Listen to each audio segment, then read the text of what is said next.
3 हफ्तों बाद नाहीद एक उजड़े हुए किले के कमरे में बिस्तर पर लेटी थी। बरहमन आबाद से 20 कोस के फासले पर एक घने जंगल में ये किला किसी ज़माने में गंगू और इसके साथियों की क़यामगाह थी। चंद दिनों से गंगू और इसके साथी फिर इन पुराने खंडरात को आबाद कर चुके थे। नाहिद के ज़ख्म और बुखार से गंगू को सख्त तशवीश थी और यही वजह थी कि इसने नाहिद के शफायाब होने तक ऐसी जगह को अपनी क़यामगाह बनाया था जो गिरदो गबेश के ख़तरात से महफूज थी। गंगू लौट मार की कसम खा चुका था। उसे एक ख़ास मकसद के लिए अपने साथियों के लिए घोड़ों और दूसरे साजोसामान की ज़रूरत थी। जहाज़ गर्क हो जाने के बाद इसके पास सिर्फ 4 बेशकीमत हीरे रह गए थे जिन्हें वो हर वक्त अपने पास रखता था। वो एक गुजराती ताजर का बेस बदलकर बरहमानाबाद पहुंचा। वहाँ पर सिर्फ 2 हीरे बेचने पर उसे इस कदर कीमत मिल गई जो उसके तमाम साथियों को घोड़े, तलवारें और खाने पीने का सामान मुहैया करने के लिए काफ़ी साबित हुई। गंगू को दैबल के आसपास अगर कोई इस किस्म की जाय पनाह मिल जाती तो वो यकीनन उसे अपनी सरगर्मियों का मरकज़ बनाता। लेकिन वहाँ कोई मौजूद जगह ना होने के अलावा गंगू को यह भी यकीन था कि कैदियों को बरहमानाबाद या अरोड़ में राजा के सामने ज़रूर पेश किया जाएगा। चंद दिनों से गंगू के साथी दैबल और बरहमानाबाद के दरमियान तमाम रास्तों पर पहरा दे रहे थे। गंगू की नीयत के मुतालिक खालिद के तमाम शकूक रफा हो चुके थे। माया देवी भी दिन रात नाहिद की जिम्मेदारी करके गंगू को किस हद तक अपनी नेक नीयती का सबूत दे चुकी थी। नाहिद के शुबहात दूर कर चुकी थी, लेकिन खालिद पर इसकी किसी बात का असर न हुआ था। इसके लिए गोया वो थी ही नहीं। वो जिम्मेदारी के लिए नाहिद के पास बैठता, इसके सामने नाहिद के ज़ख्म की मरहम पट्टी करती, वो उसे दवाई खिलाती, इसका सर डुबाती और खालिद को अपनी तरफ मुतवज्जे करने के लिए अपने इरादों के खिलाफ कई बार ये अल्फाज दोहराती, आपकी बहन की तबीयत अब ठीक है, ज़ख्म जल्द ही अच्छा हो जाएगा, बहन नाहिद अब तंदुरुस्त है, आप परेशान ना हो, खुदा आपकी मदद करेगा। लेकिन खालिद की तरफ से कोई जवाब ना पाकर वो ये महसूस करती कि खालिद की आंखें और कान इसके लिए बंद हो चुके हैं। दरिया सिंध के दुहाने से इस मकाम तक कश्ती के तवील सफ़र में भी यही हालत थी। दरिया में वही पानी था जिसे वो समंदर में देख चुकी थी। हर सुबह वही सूरज नमूदार होता था और शाम के वक्त इन्हीं चांद और सितारों की महफिल सजती थी। लेकिन खालिद के तर्ज अमल में तब्दीली के बाद इसके लिए कायनात की तमाम रंगीनियाँ फीकी पड़ चुकी थीं। अगर खालिद इसकी मुस्कुराहट का जवाब मुस्कुराहट से दे सकता, अगर वो फ़कत एक बार पूछ लेता कि माया तुम कैसी हो, अगर इसके हाथ माया की आंखों से बेबसी के आंसू पोंछने के लिए मामूली सी आमादगी ज़ाहिर करते, तो भाई की जुदाई के एहसास के बावजूद वो इस बात पर खुश होती कि कुदरत ने दैबल से इनके रास्ते जुदा नहीं किए।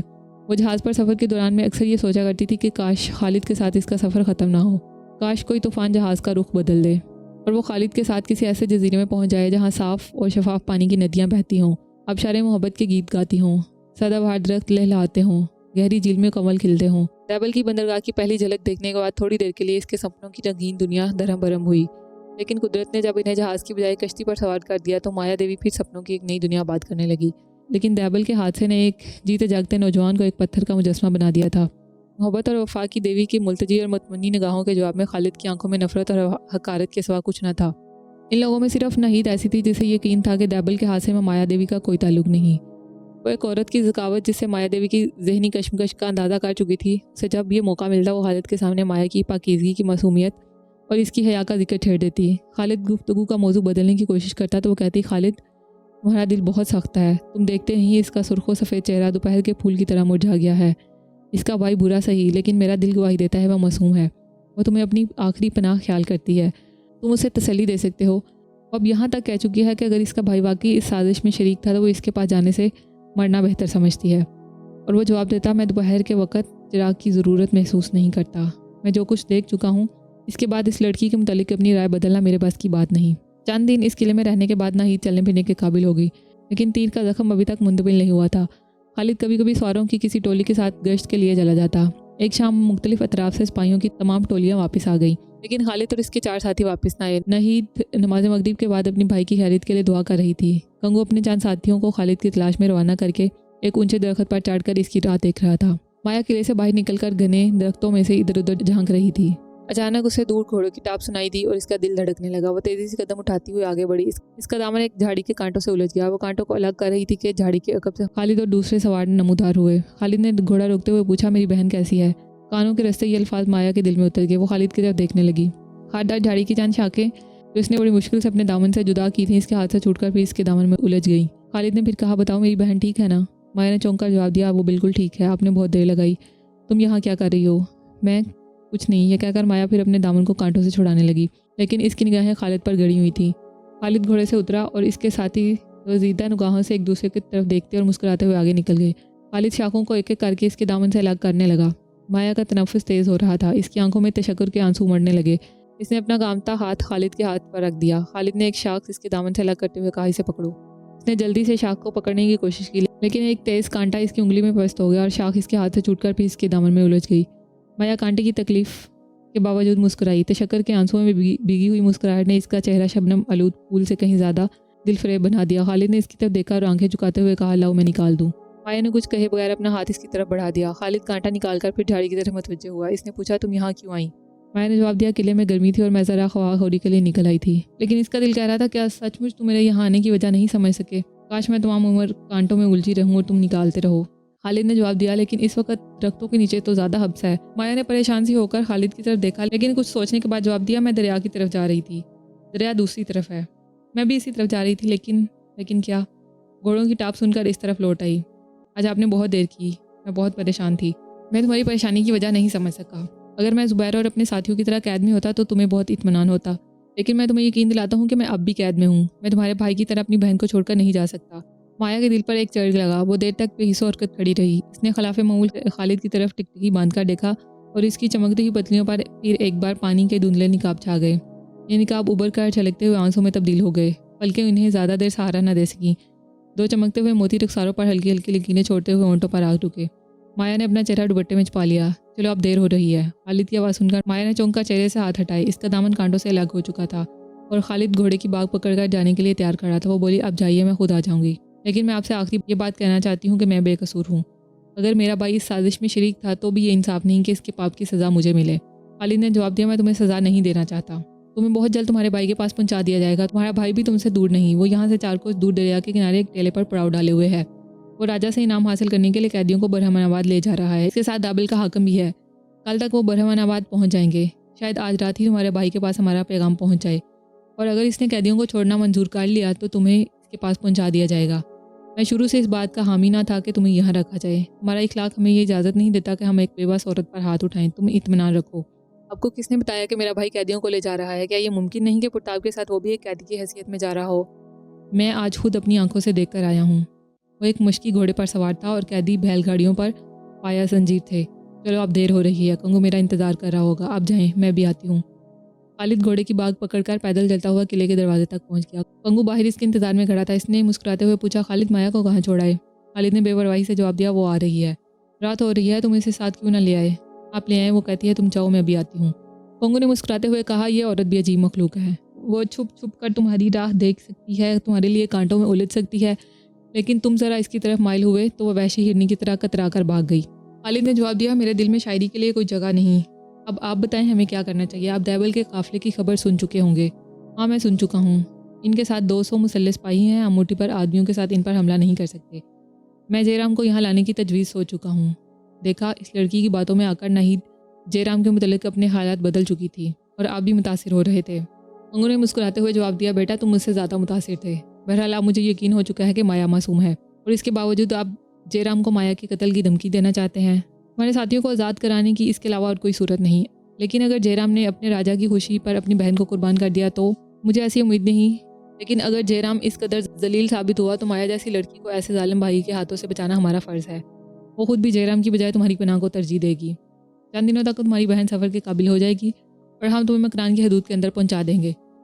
लेकिन यह कैसे हो सकता है? हम अपने साथियों को मुसीबत में छोड़कर चले जाएं। तुम वहाँ जाकर इनकी ज़्यादा मदद कर सकोगे। अरबों के अलावा सरंदीप के मुलाहों को भी कैद में रखे जाने की वजह गालिबन यही है कि तुम्हारे जहाज़ों के लौटे जाने की खबर सिंध से बाहर ना निकले। अगर ये खबर वहाँ तक पहुँच गई तो तुम्हारी कौम उसे खामोशी से बर्दाश्त नहीं करेगी। लेकिन तुम इस वक्त तक नहीं जा सकते जब तक नहीं तंदुरुस्त नहीं होती। अगर जयराम हमारे काबू में आ गया तो मुमकिन है कि हम कम अज़ कम ज़ुबैर को आज़ाद करवाने में कामयाब हो जाएंगे। अगर ये हो सके तो बहुत अच्छा होगा। मैं अरब में किसी को नहीं जानता। मुमकिन है कि बसरा और दमिश्क में मेरी आवाज़ पर कोई तवज्जो ना दे, लेकिन ज़ुबैर वहाँ हज़ारों आदमियों को जानता है। हाँ, आपने ये नहीं बताया कि आज रात मेरे ज़िम्मे क्या काम है। कंगू ने जवाब दिया, तुम आराम करो, लेकिन माया देवी अभी तक नहीं आई। शायद वो दूसरे रास्ते किले में पहुंच गई हो। मैं भी मालूम करता हूँ। ये कहकर खालिद भागता हुआ किले में दाखिल हुआ। थोड़ी देर बाद इसने वापस आकर कंगू को इतला दी कि वो अंदर नहीं पहुंची। कंगू ने कहा, तुम इसे कितनी दूर छोड़ाए थे? इन झाड़ियों के पीछे कोई 100 कदम के फासले पर। तुमने इसके साथ कोई सख्त कलामी तो नहीं की? नहीं, लेकिन उसे मेरी हर बात पर आंसू बहाने की आदत हो चुकी है। हाँ, मैं एक गलती कर चुका हूँ। वो क्या? मैंने उसे बता दिया था कि इसका भाई यहाँ से 4 कोस पर है। रात के वक्त इस जंगल को अबूर करना एक औरत का काम नहीं। ये कहते हुए कंगू ने अपने साथियों को आवाज़ देकर बुलाया और जंगल में माया को तलाश करने का हुक्म देकर खालिद से कहा, मेरे ख्याल में वो अभी तक इस खारदार झाड़ी से बातें कर रही होगी। तुम उस तरफ जाओ, मैं दरिया की तरफ जाता हूँ। मुझे उस पर शक नहीं, लेकिन मायूसी की हालत में औरत तवक्कुल के खिलाफ भी बहुत कुछ कर गुजरती है। मैं जाता हूँ, कहीं दरिया के किनारे हमारी कश्ती इसकी तबाही का बायस ना हो। मैं जाता हूँ, कहीं दरिया के किनारे हमारी कश्ती इसकी तबाही का बायस ना हो।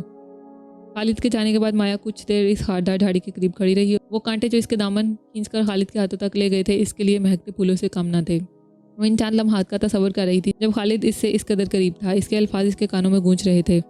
वो एक के बाद देगरे जहर और शहद के घूंट अपने हलक से उतार रही थी। इसका दिल खालिद के मुतल्लिक मुतजाद ख्यालात की रमज़गाह था। वो कभी उसे कहरो गज़ब का पैकर व मुजस्सम और कभी इसारो मोहब्बत का देवता ख्याल करती। थोड़ी देर वहाँ खड़ी रहने के बाद वो अपने दिल पर एक नाकाबिले बर्दाश्त बोझ महसूस करने लगी और चांद की रोशनी में दरख्तों और झाड़ियों से बचती हुई दरिया की तरफ चल दी। दरिया के किनारे एक कश्ती खड़ी थी, वो कश्ती जिसने इन्हें समंदर से यहाँ तक पहुँचाया था, जिस पर सफ़र करते हुए इसने पहरों आसमान के सितारों से बातें की थी। इसने कश्ती के एक सिरे पर बैठकर नीचे पाँव लटका दिए। पानी की लहरें इसके पाँव को छू रही थी। आसपास जंगल में गीदड़ों और भेड़ियों की आवाज़ें आ रही थी। माया ने अपने दिल से सवाल किया, अगर कोई भेड़िया इस तरफ आ जाए तो? अगर भेड़िया आ जाए तो मैं भागने की कोशिश ना करूँगी। मैं कश्ती से उतरकर इसके सामने खड़ी हो जाऊँगी और फिर जब वो सुबह के वक्त मेरी लाश देखेगा तो इसकी क्या हालत होगी। वो कहेगा, माया तुम इधर क्यों आई? मैं तो तुम्हारे साथ मजाक करता था, मैं जानता था तुम बेकसूर हो। माया मुझे माफ़ कर दो, मैंने तुम्हें पहचानने में गलती की। नहीं नहीं, वो शायद ये ना कहें। वो कहेगा, ये दीवानी थी, ये पगली थी। हाँ, मैं सचमुच पगली हूँ। इसके दिल में मेरी कोई जगह नहीं। वो मेरा दामन कांटों से छुड़ा रहा था और मैं समझ रही थी कि मुझे दुनिया की बादशाहत मिल गई। मैं दरिया के किनारे रेत के घरौंदे बना रही थी। इसका दिल पत्थर का है, वो जालिम है, उसे किसी पर इतबार नहीं। और हो भी क्यों कर, मेरे भाई ने इन लोगों के साथ बहुत बुरा सलूक किया। काश वो मेरा भाई ना होता। काश इसने जहाज़ी पर मुझे बता दिया होता कि वो उनके साथ धोखा करने वाला है और वो छुप छुप कर खालिद को ना देखती। अब वो मुझे भाई के पास भेजने वाले हैं। लेकिन अगर इसका अंजाम यही था तो कुदरत ने मुझे इसके जहाज़ पर क्यों पहुँचाया? और फिर जब हम दैबल से जुदा होने वाले थे, कुदरत हमें यहाँ क्यों ले आई? और अब तक इसकी नफरत के बावजूद से मोहब्बत की निगाहों से क्यों देखती रही? मैंने मायूसी की आंधियों में खड़ी होकर उम्मीद के चिराग क्यों जलाए? हाँ, मैं मजबूर थी, ये मेरे बस की बात ना थी और अब भी मैं बेबस हूँ। मेरा कोई नहीं, मेरा कोई नहीं। मैं अपने भगवान को पुकार चुकी हूँ जिसकी वो दिन में 5 बार इबादत करता है, लेकिन मेरे लिए वो आंसू और आहों के सिवा कुछ नहीं। काश मैं पैदा ही ना होती, काश समंदर की लहरें मुझ पर तरस ना खाती। माया सर को हाथों का सहारा देकर देर तक हिचकियाँ लेती रही। किसी ने इसके कंधे पर हाथ रखते हुए माया कहकर पुकारा और इसके मुंह से हल्की सी चीख निकल गई। इसने मुड़कर देखा, कंगू इसके करीब खड़ा था। इसने कहा, बेटी तुम डर गई? इस वक्त यहाँ क्या कर रही हो? कुछ नहीं, इसने आंसू पूछते हुए जवाब दिया। तुम रो रही हो? क्या हुआ? माया खामोश रही। कंगू ने फिर पूछा, इस वक्त ऐसी सुनसान जगह पर तुम्हें डर नहीं लगता? सुनो, चारों तरफ से भेड़ियों की आवाज़ें आ रही हैं, चलो मेरे साथ। माया ने कहा, मैं आपसे एक बात पूछना चाहती हूँ। वो क्या? आप सचमुच मुझे मेरे भाई के पास भेजने का फैसला कर चुके हैं? कंगू ने जवाब दिया, मैं अपना फैसला बताने से पहले तुम्हारा फैसला सुनना चाहता हूँ। भगवान के लिए मुझे इसके पास ना भेजिए। क्यों? मैं भाई के पास नहीं जाना चाहती, जिसने मेरी माँ के दूध की लाज नहीं रखी। ये तुम दिल से कह रही हो या मुझे बनाने के लिए? काश अब मेरा दिल चीर कर देख सकते।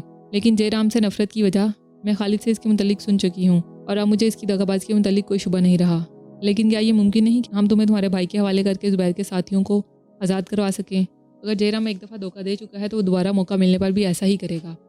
उसे किसी सूरत भी ये मालूम नहीं होना चाहिए कि मैं आपके पास हूँ, वरना वो राजा के सिपाहियों को लेकर जंगल का कोना कोना छान मारेगा।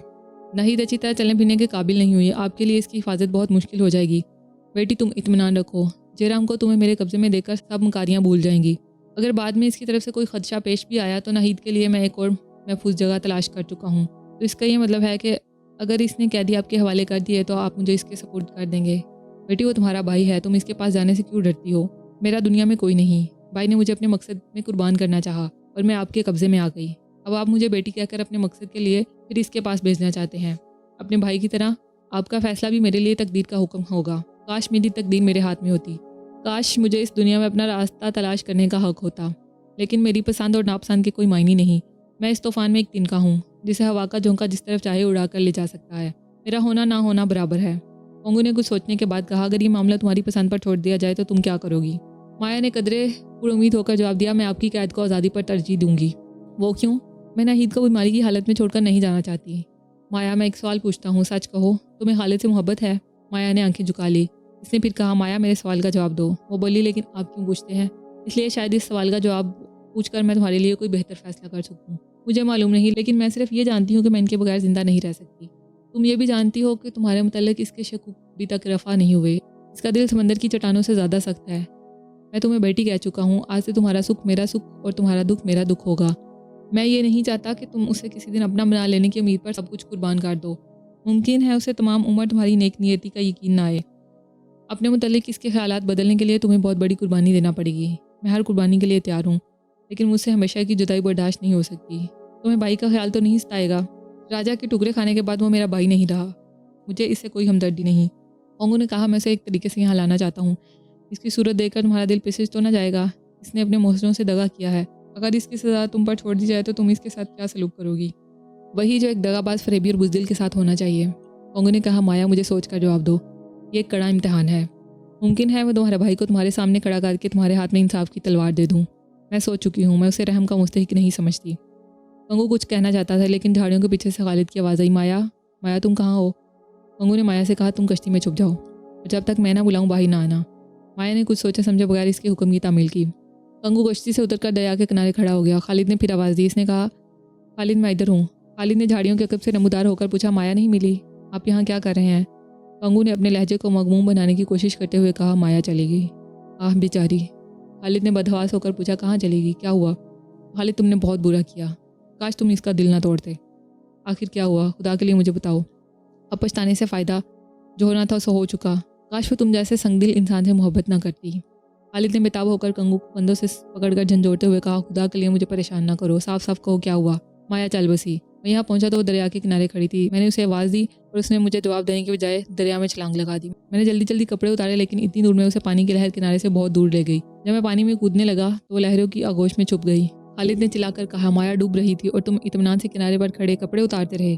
बेरहम जालिम डाकू, मैं समझता था तुम इंसान बन चुके हो। कंगू ने कहा, मैं कपड़ों समेत छलांग लगा देता तो खुद डूब जाता। तो तुम समझते हो कि तुम्हारे डूबने से दुनिया में कोई कमी आ जाती? तो इसके मरने से दुनिया में कौन सी कमी आ गई है? भाई से इसका दिल टूट चुका था, तुम्हारे तर्जमल से वो मायूस हो चुकी थी। अच्छा हुआ वो गुलगुल कर मरने की बजाय दरिया में डूब कर मर गई। हाँ, जब मैं कपड़े उतार रहा था तो वो लहरें धकेल कर उसे मंझधार की तरफ ले जा रही थी। वो चिल्ला चिल्ला कर कह रही थी, कंगू मुझे बचाने की कोशिश बेसूद है। खालिद को मेरा सलाम कहना, मैं इसकी मोहब्बत से मायूस होकर जिंदा नहीं रहना चाहती। कंगू ने फिर कहा, खालिद तुम्हें अब एक मर्द के हौसले से काम लेना चाहिए। कंगू तुम जाओ, मैं भी आ जाऊँगा। अच्छा तुम्हारी मर्जी। कंगू ये कहकर चल दिया, लेकिन किले का रुख करने की बजाय झाड़ियों में छुपता हो कश्ती के करीब एक दरख्त की आड़ में जा खड़ा हुआ। उसने आहिस्ता से आवाज़ दी, माया अब निकल आओ। माया का दिल धड़क रहा था। वो खालिद और कंगू की बातें सुन चुकी थी। इस मौत को जो उसे खालिद के दिल से इस कदर करीब ला सकती थी, हज़ार ज़िंदगियों पर तरजीह देने के लिए तैयार थी। वो खालिद की आहें सुन रही थी। उसे खदशा था कि इस मजाक के बाद खालिद इससे हमेशा के लिए बादन हो जाएगा। इसने अपने दिल में सोचा, काश मैं सच में दरिया में कूद गई होती। और आन के आन में ये ख्याल एक खौफनाक इरादे में तब्दील हो गया। कंगू ने फिर आस्था से आवाज़ दी। माया के लिए सोचने और फैसला करने का मौका न था। इसने अचानक उठकर पानी में छलांग लगा दी।